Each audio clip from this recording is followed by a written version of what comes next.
Okay, well, it's a pleasure to be here today. And I will just get the technology working. There we go. All right, so yeah, delighted to be here today. My contact details are up there as well, so if you've got a question, you can take them afterwards or in the panel session, or more than happy to take questions later on as well. I always like to start talks off with what I consider to be the most important slide, and that's to acknowledge, firstly, the organisers of the event for organising today and for inviting us to speak, and also for the audience for coming along, but also the team back at the university who have really undertaken a lot of this work. And today I'm going to talk about two particular case studies around how we manage our soils. The first one is on vineyard floor management, and that's supported by our good friends at Wine Australia. And I'd like to acknowledge them and the owners and managers of those field sites, and in particular Tom Lyons, who really leads the charge on that project. And also we will talk about urban agriculture, and so I'd like to acknowledge our urban farmers, but also the team. So we've got Matt and Izzy and Hannah, who is here today as well. So thank you to the team. Okay, so far we've heard about soil chemical and physical properties, and Ed's given us a really great introduction to that. And then we've heard from Yui about soil biology and the living component of the soil.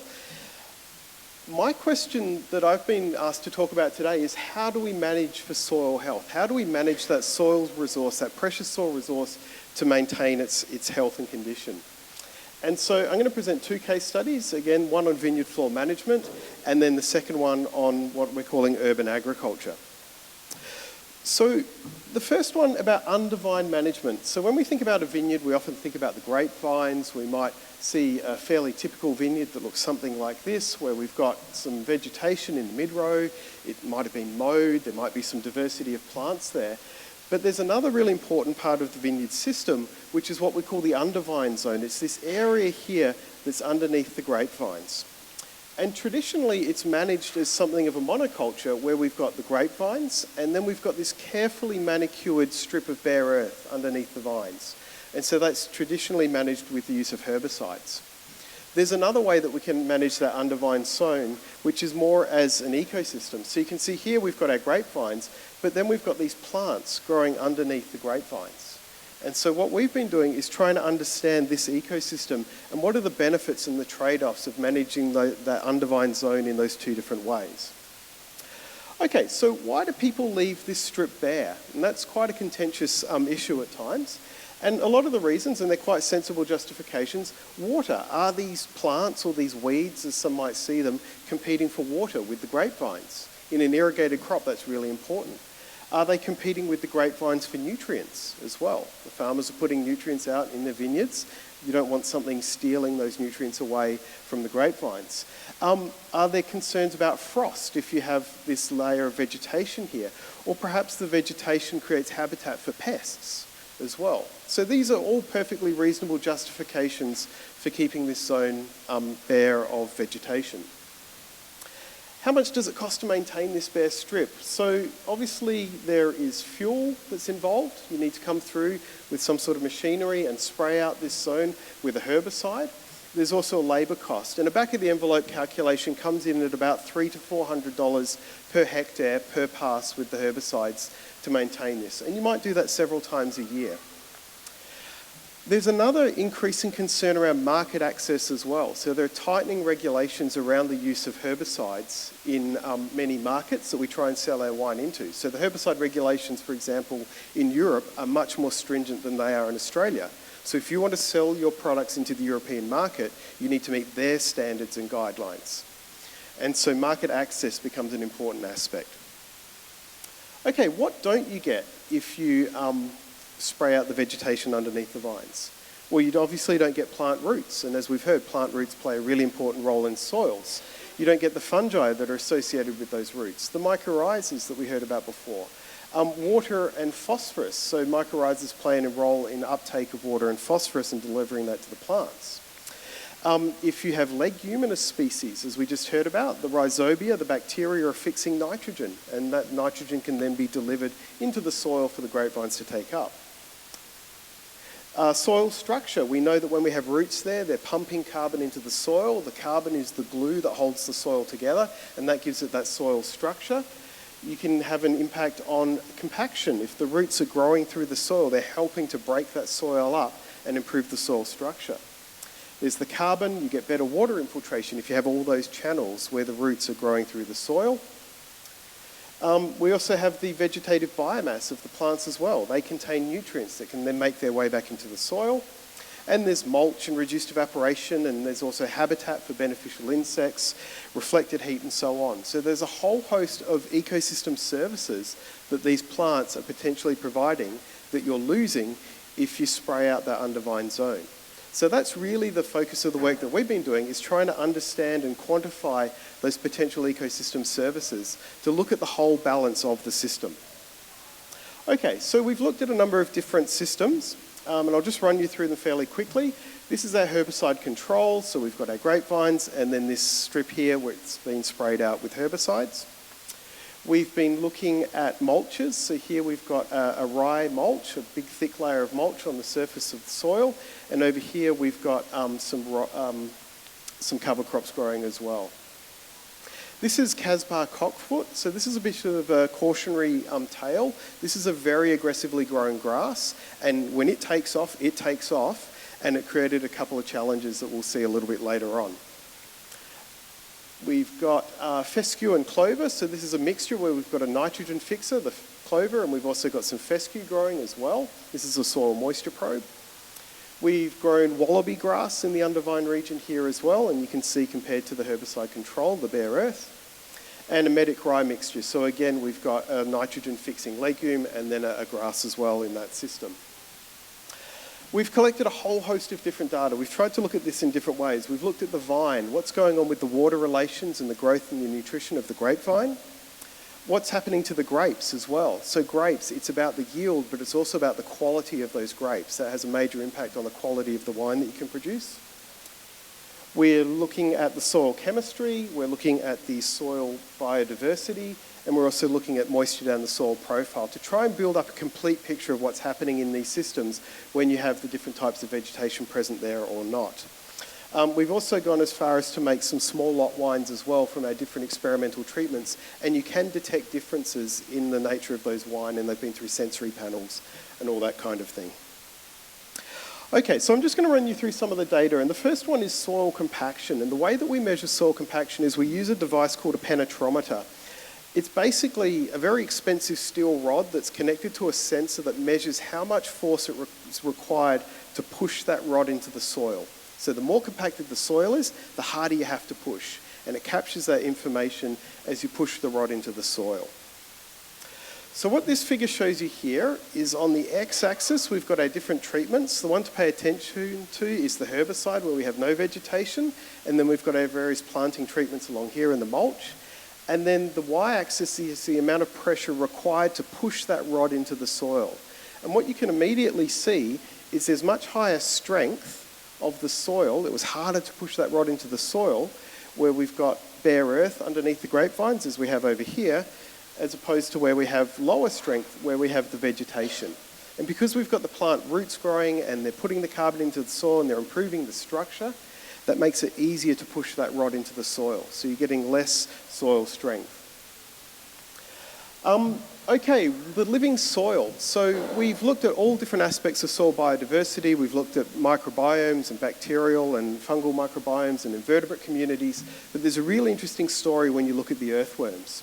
So again, what we've got here on the x-axis is our various treatments. We've got the herbicide treatment over here, and we found about 400 kilos of earthworms in the top 15 centimetres per hectare. Okay, so 400 kilograms of earthworms, whereas when we look at some of these treatments up here, we're pushing about 1.5 tonnes of earthworms in the top 15 centimetres. So the way I like to visualise that is if you think of that in terms of sheep biomass equivalent, there's quite a big difference. You've got the equivalent of 28 sheep in the form of earthworms running around in the top 15 centimetres by having that vegetation there. Right? So when you look across a field full of sheep, ignore the sheep, right? Think about the earthworms just in that top 15 centimetres of soil. Apologies to any sheep farmers in the audience. Okay, there's a lot of talk about carbon, and we've heard about that this morning as well. one of the big things about carbon is obviously we have plants that are photosynthesizing. They're pulling that carbon from the atmosphere, it goes into their biomass, and then it's cycling through the microbial biomass and making its way into the soil. If you're trying to increase the carbon in your soil, it's really a matter of trying to tip the balance where you maximize your inputs and you minimize your carbon losses.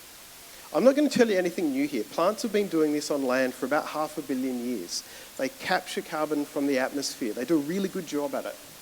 And so what we need to do is to try and maintain that layer of plant cover in our systems so they can capture that carbon, and then that goes into the soil, which is then the food for the microbes, and it can make its way into the soil carbon pool. But it's a bit of a long game, and it takes time to build up that carbon. So what we found when we looked at carbon stocks, so this is tons of carbon in the top 30 centimetres per hectare in our different treatments. With the herbicide treatment, we've got about 15 tonnes of carbon.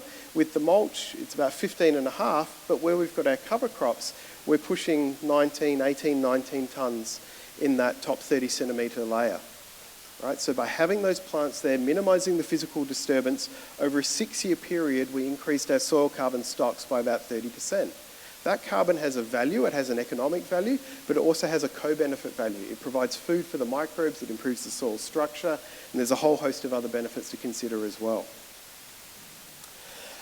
Another one, and this is a thermal image of a vineyard. So what you can hopefully make out here is we've got the grapevines along here. You can see the trunks of the grapevines. We've got the mid-row here, and we've got the under-vine zone here.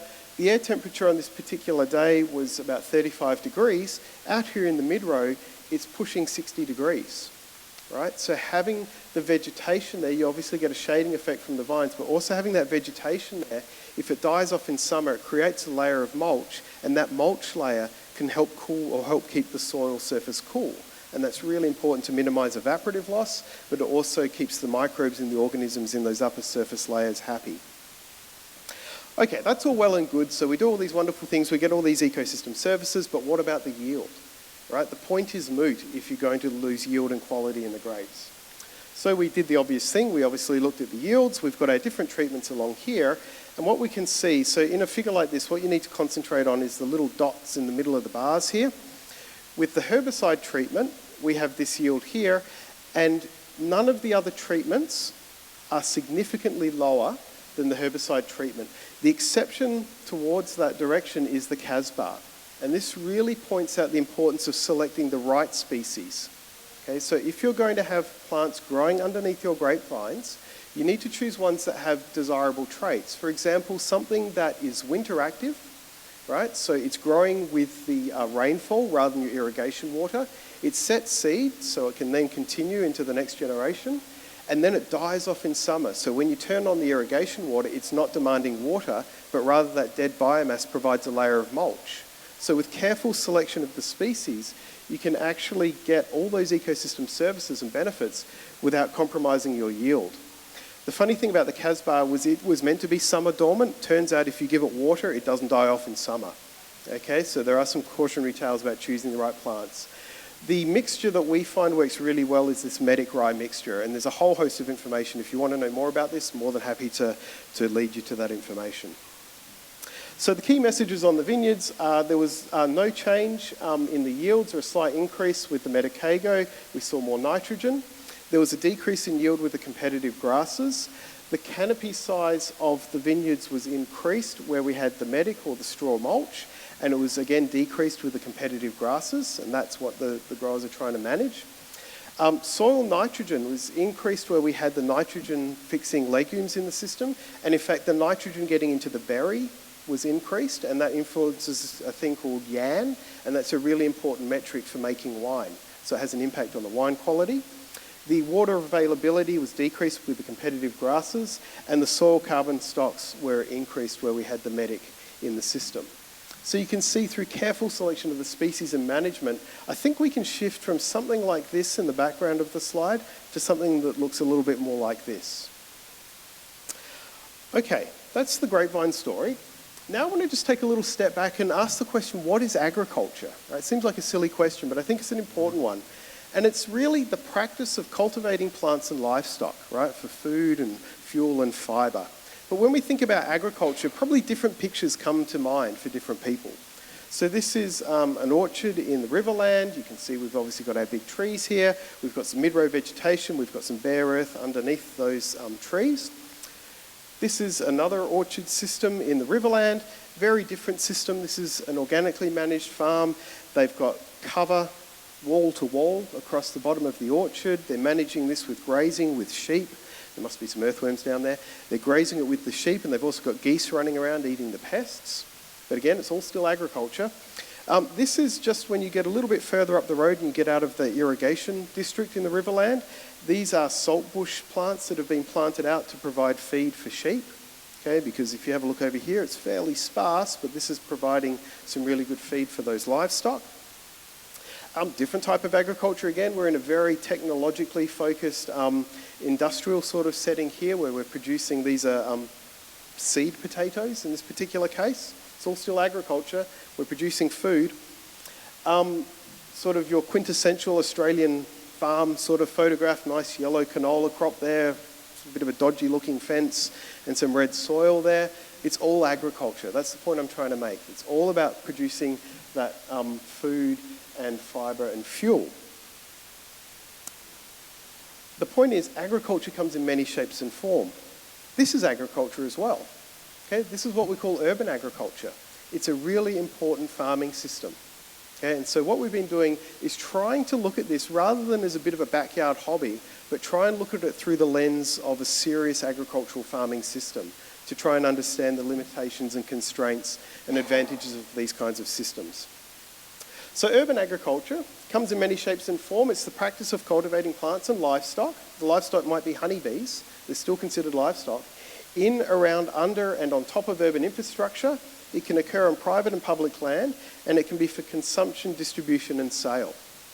Okay, what we mostly focus on is this in-ground urban farming systems. Okay, think of your backyard veggie patch or the local community garden. That's the kind of system that we've been looking at. So why even think about urban agriculture as a thing?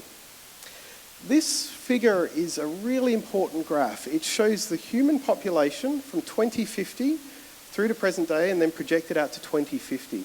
And it shows us where those people live. And in about 2015, we hit a major tipping point globally where more than half of the world's population lives in urban areas rather than rural areas. So the global human population is moving from the country into the city. By 2050, it's expected to be about 2/3 of the global population will live in urban areas rather than rural areas on that global scale.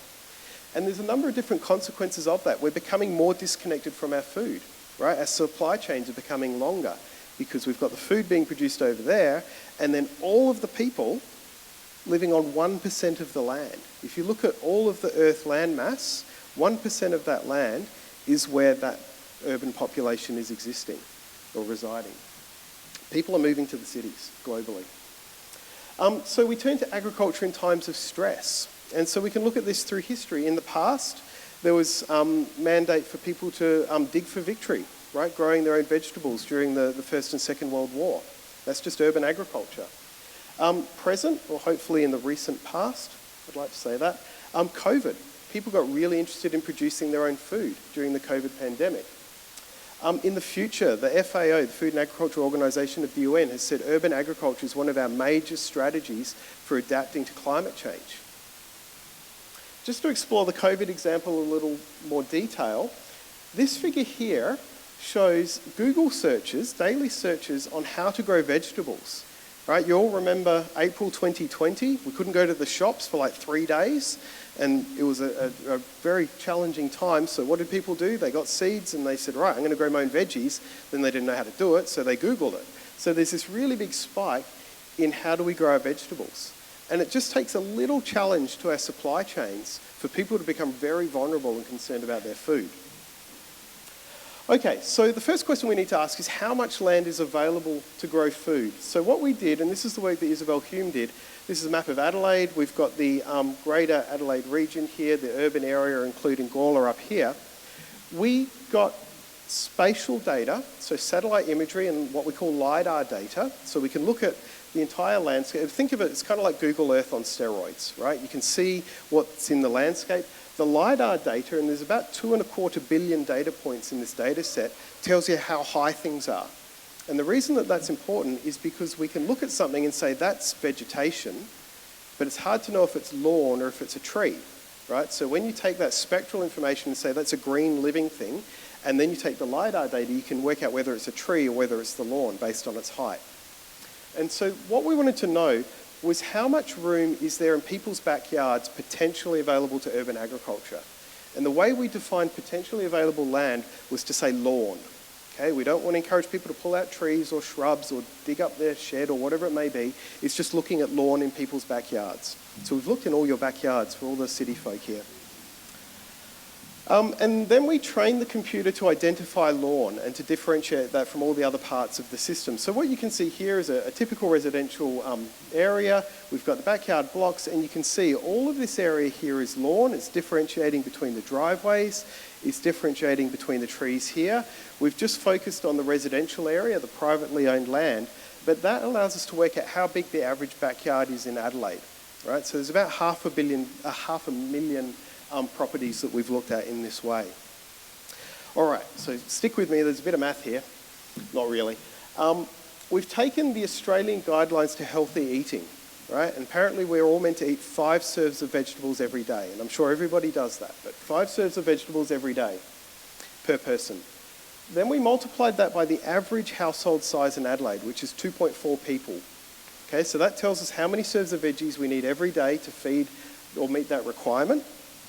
Then we took a bunch of yield data. We took commercial yields, and then we took some observational data as well from another study where they looked at actually how much people produce in their backyard veggie plots. And we could work out how much land was required to meet that daily food requirement. Still with me? Yep, okay, great. So, big complicated graph that boils down to 3 important numbers. In our high yielding scenario, and again, this is based on what people produce in their own backyards through an observational study, you need a veggie patch of about 21 metres squared to meet that 5 serves of veggies for those 2.5 people in the average Adelaide household. That's about 23%, a quarter of the average backyard lawn. All right, so if you love your lawn, you're not having to give it all up. And 93% of homes across the Adelaide metropolitan area could achieve that. Right, so that's a really important finding because it tells us we have the potential land available to produce the food that we need. Okay, we've got the land, but what about the health of the soil? Are our soils healthy enough? So what Matt Solomon did is he went out to a bunch of different, about a dozen or so community gardens across Adelaide and sampled their soils and studied a bunch of different properties. And so this was done in winter, and you can see there are an awful lot of onions, but the average species richness in a plot, and this is a plot here, was about 6 different species. So these are very diverse farming systems.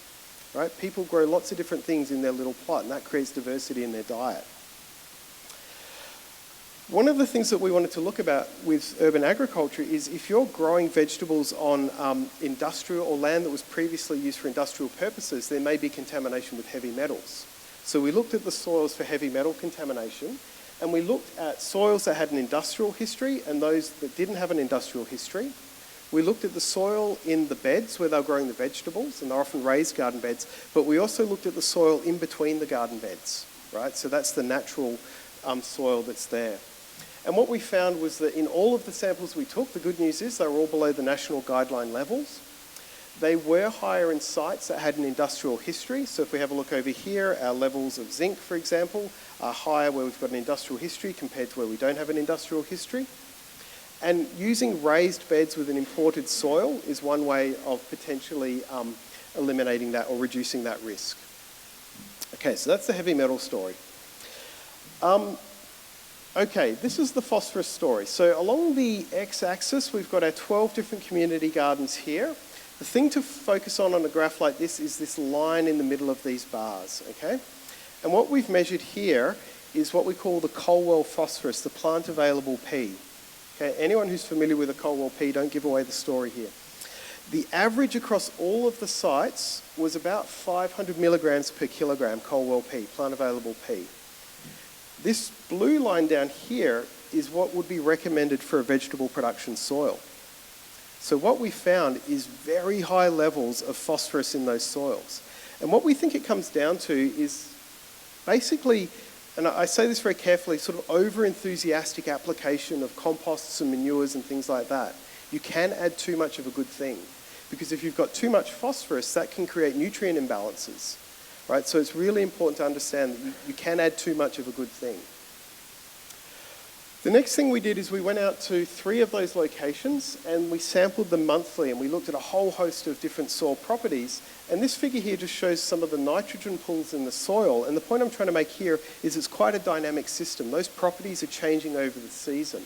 And so really understanding these complex seasonal dynamics is really important, but it requires training and understanding. So when we spoke to the farmers and they said, oh my gosh, my coal wall phosphorus is 5 times higher than it should be, what can I do? They need practical recommendations for dealing with that. Okay, so nearly there. Urban agriculture is important, particularly during times of stress. We know that from history. Soil is complex material that needs to be understood and managed. A typical home in Adelaide has enough space for food production, and we've also worked out that they could rely on captured stormwater for irrigation as well. That's another story that I didn't get to. But do people have the time and the skills and the motivation? All right, it's all well and good to say this, but do they have the time, skills and motivation? Are there other resources that they need? Are there risks that they need to manage, like heavy metals?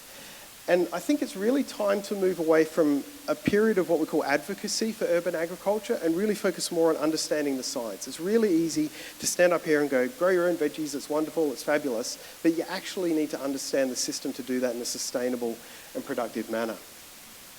Okay, so next point, we'd like you to get involved, please. So Hannah, who's down here, she's doing a PhD looking at barriers and constraints and understanding why people do and don't engage in urban agriculture. Now, presumably you're all familiar with what to do with these things. They're QR codes. I'll put it up in just a moment, so you can all grab your phones out in just a moment. But we're running a survey to try and understand urban agriculture and community resilience. So we'd certainly welcome you to complete that if you meet the eligibility criteria. I will put this up in just a moment. So, soil organisms want the same thing as us. They want a source of food, right? Having that plant cover there, having those inputs of biomass are important. Water, they need water, right? We need to maintain that water. That can be through mulches, improving soil structure, water infiltration. They like shelter. They don't like being disturbed. Okay, if you go and dig up your soil, you can break up all those hyphal networks that we heard about before. And they really need someone to think about their management. So all I would do is just encourage you, as you manage your soils, think about what's the impact to the health of my soil. So my simple take-home message is really don't forget the life underfoot. It's providing you really valuable ecosystem services. So I will pop that back up there again so you can all get your phones out and take a picture. Great, thank you. That's good to see, Hannah. We're going to get lots of interest. This is good. All right, thank you.